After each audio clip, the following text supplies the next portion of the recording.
Bonjour, je m'appelle Samuel Davio, candidat à la maîtrise en chimie à l'UQTR dans le laboratoire de Cyril Multeller, et je vous présente aujourd'hui mon projet de recherche qui s'intitule la Surface Annexe Raman Spectroscopie, innovation et opportunités pour les analyses chimiques sur le terrain. De nos jours, les techniciens syndicrimes utilisent généralement des tests présomptifs, comme des tests colorimétriques, qui permettent d'indiquer la présence ou l'absence d'une molécule d'intérêt forensique directement sur une scène de crime. Ces tests sont simples, rapides et peu coûteux, mais ils sont tout de même susceptibles à des hauts taux de faux positifs ou faux négatifs et un manque général de sensibilité et de spécificité.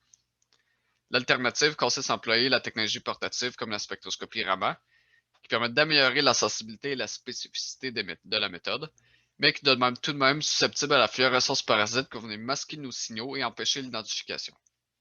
Dans les deux cas, des tests confirmatoires en laboratoire sont obligatoires suivant les analyses sur le terrain, ce qui demande plus de temps et plus d'argent consacré aux analyses. Donc, mon projet consiste à favoriser l'emploi de la CERS pour Surface Annexe Raman Spectroscopie. Cette technique permet d'amplifier exponentiellement le signal Raman d'une molécule d'intérêt à proximité d'un substrat métallique comme des nanoparticules d'argent.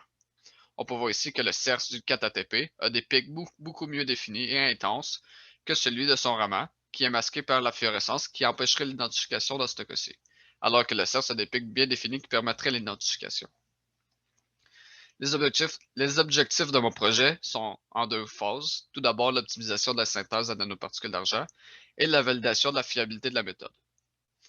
Pour l'optimisation, la méthodologie est relativement simple. Il suffit de mélanger nos trois réactifs dans un contenant qu'on va chauffer au micro-ondes à un temps et une puissance donnée pour obtenir notre solution stock qu'on venait caractériser par spectrophotométrie UV visible.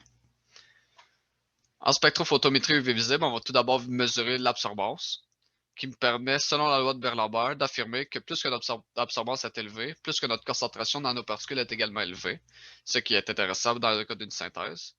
Donc, ça se situe en haut à droite de notre graphique ici. Pour la position du pic et la largeur du pic, on veut que celui-ci soit le plus bas possible, ce qui est synonyme d'avoir des nanoparticules qui sont monodispersées, stables et de diamètre uniforme. Encore une fois, c'est en haut à droite du graphique qu'on retrouve la largeur du pic et la position du pic la plus faible. Il devient évident que nos solutions d'intérêt se situent en haut à droite du graphique, mais étant donné qu'on va avoir une synthèse simple, accessible et abordable, on veut également qu'elle soit sécuritaire. On va minimiser les risques d'exposition à des vapeurs, c'est pour laquelle on va choisir le plus bas couple en haut à droite du graphique, soit une puissance de 9 et un temps de 120 secondes. Pour la validation, toujours à partir de notre solution d'argent stock, on va se centrifuger pour obtenir une solution d'argent activée qu'on va mélanger avec notre spécimen, puis on va faire différentes mesures à l'aide de notre spectromètre Raman portable. Le premier type de mesure qu'on fait, c'est la répétabilité, donc des mesures dans des conditions en tout point identiques, puis on regarde comment le signal évolue. On voit en bas à droite que le Raman du 4-ATP est défini par un seul pic à 1078, alors que celui du CERS a 4 pics bien définis. L'expérience a été répliquée 3 fois.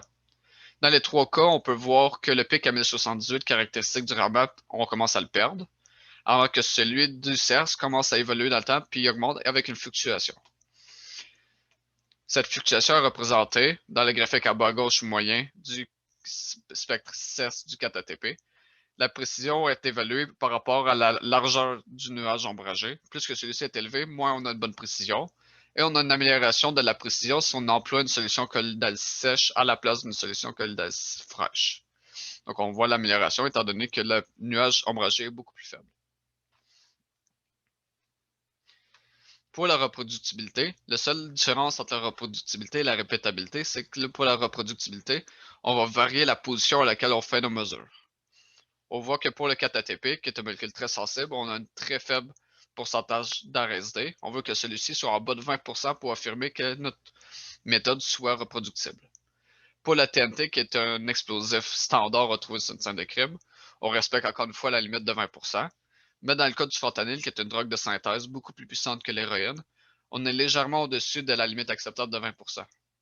Pour les deux molécules d'intérêt forensique, on a reproduit la même expérience à l'aide d'un spectromètre Raman de laboratoire, puis on a obtenu des résultats qui sont similaires, soit en bas de 20% pour la TNT, puis au-dessus de 20% pour le fentanyl. En conclusion, le but de mon projet, qui était de permettre le déploiement efficace d'une méthode analytique CERS portable fiable en routine, a été réalisé par l'acquisition de deux objectifs, l'optimisation et la validation. Mais comme perspective future, il aurait été intéressant de compléter la validation de la méthode analytique qualitative et de vérifier le potentiel de substrats CERS en papier qui serait innovant pour la science forensique, qui permettrait le prélèvement et la concentration et la mesure directement des solutions d'intérêt forensique directement sur une scène de crime. Je vous remercie de votre attention et je vous souhaite une excellente journée. Bonne journée!